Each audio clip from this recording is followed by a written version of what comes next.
Welcome back, students of the Force, to the channel. When Darth Sidious was made Emperor of the Galaxy in the year 19 BBY, he made it a point to keep his identity as a Sith Lord secret, even despite him having won against the Jedi. Even though now he could widely practice his religion without being persecuted by the Jedi, he decided wisely to keep it hidden. After all, he had been doing it his whole life, so why not continue to keep the secret deep within himself? The reasons are actually pretty simply and honestly rather than genius. Sidious had spent his whole life campaigning as the Emperor in the early days, denouncing the Jedi Order and saying that their religious extremists shouldn't be allowed to dictate political affairs. So then what would it look like if he outed himself as a Force user as well? Palpatine actually directly comments on this in a full book, in his chapter in the Book of the Sith. The galaxy is free of Jedi, and the citizens rejoice. Therefore, it would be foolish to replace their regime with an identical system led by that of the Sith, at least publicly. The weak do not understand the Force. They venerate those who appear to be ordinary people like themselves. They cheered at the news that a resolute old man had survived a Jedi assassination attempt. In Palpatine, an ordinary senator from Naboo, they see a model of human achievement that rivals that of the Jedi. He goes on to say that simply carrying out the will of the dark side through Vader and other agents is enough to scare the citizens in line, and it was needless to reveal that a Sith had constructed the entire empire until it was too late. However, despite his secrecy, there were a few individuals in the Empire who still knew, or at least figured out, that Sidious was a Sith Lord. Though it is a small handful of people, we can't help but wonder who all knew of Palpatine's true identity as Sidious. For this list, we will be excluding the obvious, that being Obi-Wan, Yoda, Vader, Maul, Ahsoka, and the crew of the Ghost. So now, without further ado, let us begin and explain who all knew that Darth Sidious was in fact the true Emperor of the Galaxy. We will start with one that we have actually covered before, which is why two royal guards that had accompanied Darth Vader and Sidious when they crash landed on the world of Ryloth in the novel Lords of the Sith knew that Palpatine was a Sith. One of these royal guards had actually been a clone from the Grand Army of the Republic, who had risen in the ranks and in favor of Sidious and became the captain of his royal guard. For more information on him though, be sure to check out our video on the clone that Palpatine actually cared about. Anyway, both of these royal guards actually witnessed Palpatine use the Force and even saw him draw upon his lightsaber. In the book, the four of them are ambushed by Ryloth freedom fighters when deep in the jungle, and they were all forced to defend themselves, although only a single royal guard was needed to turn the tides of entire battles, and not to mention Lord Vader was among them. There were simply too many in the ambush for one to be doing their part. Not to mention, Palpatine didn't plan on leaving any survivors anyway, so witnessing this wasn't a problem. Using his Force lightning and actually drawing upon his blade, he, Vader, and the two guards fought and slew every single one of the attackers. The royal guards were trusted enough by Sidious that they wouldn't say anything, not even to one another. Therefore, it is implied that many of the Red Royal Guards knew that Palpatine was in fact a Sith Lord. Next up is Mas Amedda. As Vice Chancellor of the Republic, it was Mas Amedda that was a highly loyal underling to Darth Sidious, and would often be his cover when Sidious had to go do Sith Lord business. Amedda retained his power whenever the Republic transitioned to the Empire, serving as the Grand Vizier in the Imperial Ruling Council. After the Emperor was killed in 4 ABY, Mas Amedda essentially took up as the ruling figurehead of the Imperial remnants, but was not exactly up to par when it came to ruling the Empire as Palpatine had been. Following the final War of the Rebellion on Jakku in 5 ABY, Mas Amedda surrendered the Empire to the New Republic by signing the Galactic Concordance. The Imperial government on Coruscant was replaced by a powerless provisional government with Mas Amedda as its nominal leader. Alongside his political leaders that also knew of Darth Sidious's true identity was Sly Moore, who was the bald, white-skinned Umbarian female that was often seen accompanying Palpatine and his entourage. Sly Moore was actually Force-sensitive herself,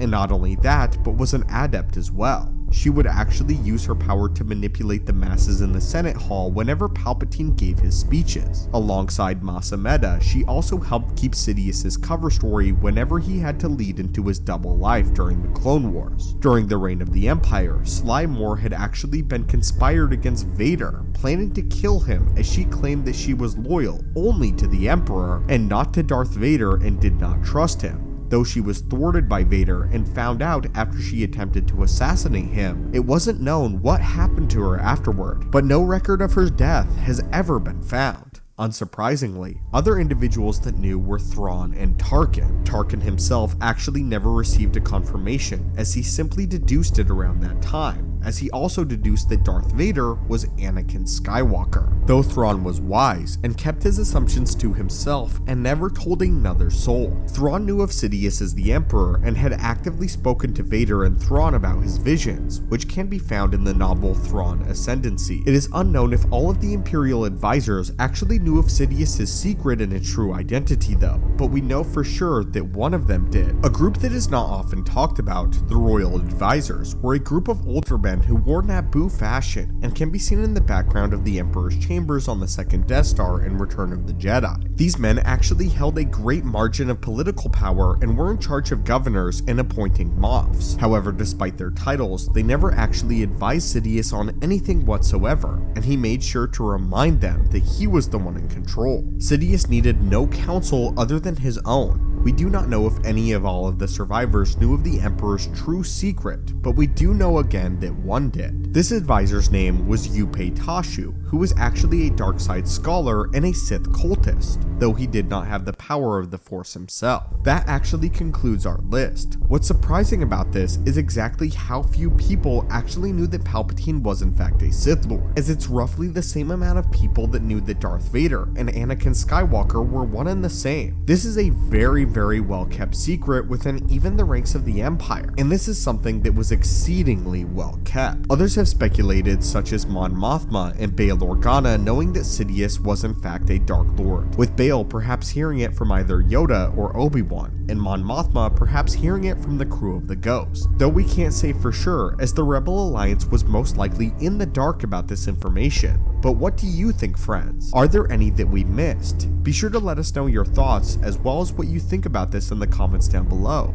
And as always, may the Force be with you, and I hope that you have a great day.